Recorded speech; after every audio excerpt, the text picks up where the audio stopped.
বাংলাদেশে কবিগুরু রবীন্দ্রনাথ ঠাকুরের পৈতৃক ভিটেতে হানা, আর সেই নিয়ে এবার চলছে গোটা বিশ্ব। তারই মধ্যে বাঙালির আবেগে আঘাত হানা হয়েছে বলেও অভিযোগ তুলেছেন আজকে বুদ্ধিজীবী মহল থেকে শুরু করে যারা কবিগুরু রবীন্দ্রনাথের প্রতি একটা সেখানে তাদের লক্ষ্য করা যেত আবেগ, সেখানেও আবেগে ঠেস পৌঁছেছে। আর তারই প্রতিবাদে রাজ্য জুড়ে একটা প্রতিবাদ মিছিল লক্ষ্য করা গেছে।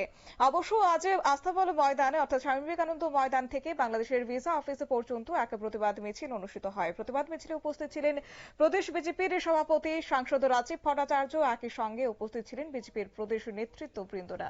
আজকের এই বিষয় প্রসঙ্গে কি বলেছেন সাংসদ রাজীব ভট্টাচার্য, শুনুন।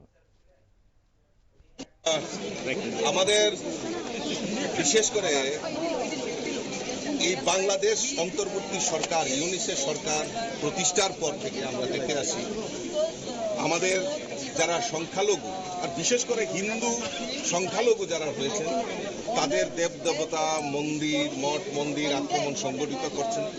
যারা এই ধর্মকাজের সঙ্গে যারা রয়েছেন তাদের উপর আক্রমণ সংগঠিত করছে, হিন্দুদের উপর আক্রমণ করছে।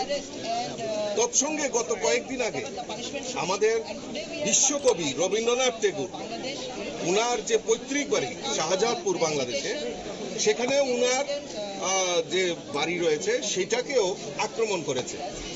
মানে এ ভাবা যায় না যে একটা সরকার, না এটা পৈশাচিক সরকার, শুধু মানুষকে হত্যা করা, মানুষকে এবং সরকারি যে ধরোহর অর্থাৎ বাংলাদেশের যে ধরোহরগুলি আছে সেগুলিকেও ধ্বংস করছে। আর আমরা এই বিশ্বকবি রবীন্দ্রনাথ ঠাকুরের প্রতি যে অপমান, সেটা হিন্দুস্তান কোনো সময় বরদাস্ত করবে না। তার জন্যই আমরা প্রতিবাদ করছি। আরো অবাক করার বিষয় যে ইউনিস সরকার, বাংলাদেশ সরকার এই ঘটনার পর এখন পর্যন্ত একটাও স্টেটমেন্ট দেয়নি। যারা অপরাধী তাদেরকে কোন রকম ধরপাকড় করেনি। তার জন্য আমরা সারা বিশ্বব্যাপী তার ধিক্কার জানাই, লজ্জা জানাই। কবিগুরু রবীন্দ্রনাথ ঠাকুর একটা কবিতায় উনি উল্লেখ করেছিলেন, 7 কোটি সন্তানের হে মুগ্ধ জননী, রেখেছ বাঙালি করে মানুষ করণী। রবীন্দ্রনাথ ঠাকুরের এই উক্তিটা আজকে মনে পড়ছে। আর এই সত্যি এইটা যে এই বাংলাদেশের সরকার এবং এই ইউনিসেফ সরকার যে পৈশাচিক ব্যবহার করে আমাদের বিশ্বকবি রবীন্দ্রনাথ ঠাকুরকে অপমান করেছে, তা আমরা কোনো মতেই বরদাস্ত করি না। আমরা এজিটেশন, সারা ভারতবর্ষে এজিটেশন চলছে। আমরাও ত্রিপুরা রাজ্যে শুভবুদ্ধি সম্পন্ন নাগরিক সবাই মিলে আমরা তার ধিক্কার জানাই, তার প্রতিবাদ জানাই।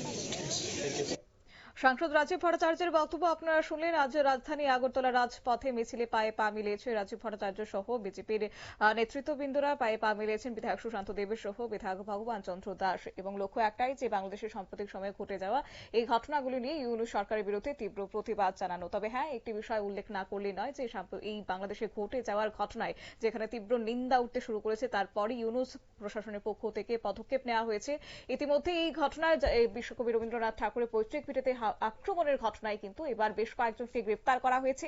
এছাড়াও ইউনূস প্রশাসনের পক্ষ থেকে সাফ বলে দেওয়া হয়েছে যে এই ঘটনার নেপথ্যে কোন রকমের রাজনৈতিক প্রতিহিংসা কিংবা কোন রকমের উদ্দেশ্য প্রণোদিত নয় বলেও স্পষ্ট করেছে ইউনূস প্রশাসন। নিয়ে নিচ্ছে ছোট্ট একটি বিজ্ঞাপন বিরতির সঙ্গে থাকুন।